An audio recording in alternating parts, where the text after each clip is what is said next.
LIC के जीवन अमर plan में व्यक्ति बस 35 रुपये प्रतिदिन पे करके पा सकता है 1 करोड़ रुपए का सम एश्योर्ड डेथ बेनिफिट के रूप में। इस पॉलिसी की सबसे खास बात यही है कि ये आपकी फैमिली को एक कंप्लीट प्रोटेक्शन देती है और एक फाइनेंशियल सिक्योरिटी उन्हें हमेशा मिलती रहती है। ये पॉलिसी एक टर्म इंश्योरेंस प्लान है और इसका मतलब है कि ये आपकी फैमिली को फाइनेंशियल सिक्योरिटी देने के लिए ही बनाई गई है। यहाँ आपको कोई मैच्योरिटी बेनिफिट्स नहीं मिलते हैं, बस फाइनेंशियल कवर मिलता है आपकी फैमिली के लिए। इस प्लान को अच्छे से समझने के लिए हम इसको एक एग्जाम्पल के साथ पूरी डिटेल में समझेंगे और उससे पहले ये जानेंगे कि ये प्लान को लेने के लिए क्या क्या एलिजिबिलिटी क्राइटेरिया है। तो एलिजिबिलिटी क्राइटेरिया में सबसे पहले आता है एज।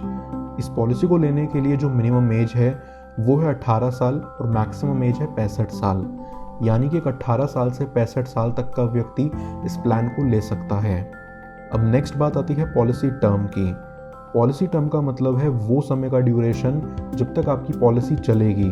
तो यहाँ इस पॉलिसी के लिए जो मिनिमम पॉलिसी टर्म है वो है 10 साल का और जो मैक्सिमम पॉलिसी टर्म है वो है 40 साल का, यानी कि एक व्यक्ति 10 से 40 साल तक का कोई भी पॉलिसी टर्म चूज कर सकता है।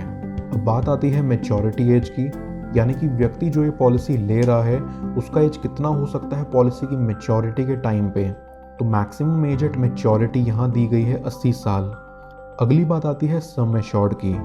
सम एश्योर्ड का मतलब है वो अमाउंट जिसका बीमा आपको मिलता है, ना कि वो अमाउंट जो आपको पॉलिसी लेते वक्त पे करना पड़ता है। तो यहाँ इस पॉलिसी में मिनिमम सम एश्योर्ड है 25 लाख रुपए का। मैक्सिमम सम एश्योर्ड के लिए यहाँ कोई लिमिट नहीं है और ये पूरा डिपेंड करता है व्यक्ति की इनकम पर। इस पॉलिसी में आपके पास 2 ऑप्शंस होते हैं जिनमें से आप एक चूज कर सकते हो। ऑप्शन 1 लेवल सम एश्योर्ड, जिसका मतलब है कि पॉलिसी चलने के दौरान आपका सम एश्योर्ड का अमाउंट सेम ही रहेगा, ना ही वो बढ़ेगा या घटेगा। ऑप्शन 2 इंक्रीजिंग सम एश्योर्ड, जिसका मतलब है कि पॉलिसी चलने के 5 साल तक तो आपका सम एश्योर्ड सेम रहेगा, पर 6ठे साल से आपका सम एश्योर्ड 10% से हर साल बढ़ता जाएगा पॉलिसी के 15 साल तक। लेवल सम एश्योर्ड के लिए व्यक्ति को प्रीमियम कम पड़ेगा और इंक्रीजिंग सम एश्योर्ड के लिए थोड़ा ज़्यादा। ये तो थी सम एश्योर्ड की बात। अब बात आती है प्रीमियम पेमेंट टर्म की, जिसके लिए आपको 3 ऑप्शंस दिए गए हैं। ऑप्शन 1 सिंगल प्रीमियम, जहां आपको बस एक ही बार प्रीमियम देना पड़ेगा। ऑप्शन 2 रेगुलर प्रीमियम, जहां आप उतने साल तक प्रीमियम दोगे जितने साल की आपकी पॉलिसी है। ऑप्शन 3 लिमिटेड प्रीमियम, जहां पॉलिसी चलने के कुछ टाइम तक प्रीमियम दोगे। लिमिटेड प्रीमियम प्लान में भी 2 ऑप्शंस आते हैं।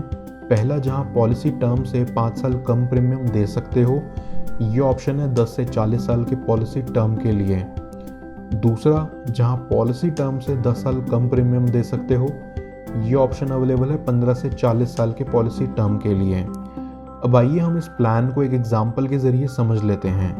तो मान लेते हैं कि एक 35 साल का व्यक्ति इस पॉलिसी को लेता है 20 साल के पॉलिसी टर्म पर और 1 करोड़ रुपए के सम एश्योर्ड के साथ। इस व्यक्ति ने यहाँ लेवल सम एश्योर्ड का ऑप्शन चूज करा है रेगुलर प्रीमियम पेइंग टर्म के लिए।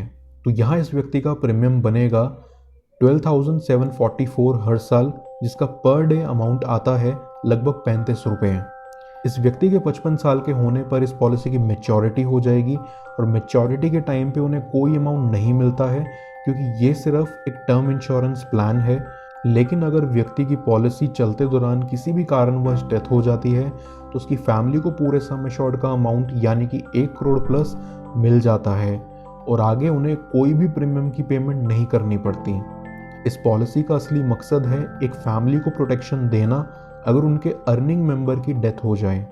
अगर व्यक्ति अपनी पॉलिसी में एक्सीडेंटल राइडर ऐड कराता है तो एक्सीडेंट के कारण उनकी डेथ होने से उनके परिवार को और एक्स्ट्रा सम एश्योर्ड मिल जाएगा। अगर इस कैलकुलेशन को समझने में आपको कोई भी कंफ्यूजन आई है तो आप मुझसे नीचे कमेंट्स में अपना सवाल पूछ सकते हो। मैं ज़रूर आपकी मदद करूंगा आपके डाउट्स को लेके। आइए बात करते हैं इस पॉलिसी के बेनिफिट्स के बारे में। इस पॉलिसी का जो पहला बेनिफिट है वो है सेटलमेंट ऑप्शन को लेके। इसका मतलब ये है कि इस पॉलिसी में पॉलिसी होल्डर के डेथ पे जो डेथ बेनिफिट्स मिलते हैं वो उनका नॉमिनी इंस्टॉलमेंट्स में भी ले सकता है, यानी कि इस अमाउंट को 5, 15 या 20 साल के इंस्टॉलमेंट्स में भी लिया जा सकता है। अगर ये ऑप्शन कोई लेता है तो इंस्टॉलमेंट अमाउंट पे LIC उन्हें इंटरेस्ट भी देगा। पॉलिसी चलने के दौरान व्यक्ति ये ऑप्शन पे डिसीजन ले सकता है और LIC को इन्फॉर्म कर सकता है। यहाँ इस प्लान में आपके पास 4 मोड ऑफ पेमेंट्स के ऑप्शन हैं। जैसे कि yearly, half yearly, quarterly and monthly. आपको जो ठीक लगे वो मोड आप चूज़ कर सकते हो इन चारों में से। इस पॉलिसी पे आपको ग्रेस पीरियड का बेनिफिट भी मिलता है। ऐसा कई बार होता है कि व्यक्ति किसी कारणवश प्रीमियम को भर नहीं पाता है, तो उस मामले में LIC उन्हें कुछ एक्स्ट्रा दिन देती है कि वो उस प्रीमियम को पे कर पाएँ। यहाँ व्यक्ति को 30 दिन का ग्रेस पीरियड मिलता है।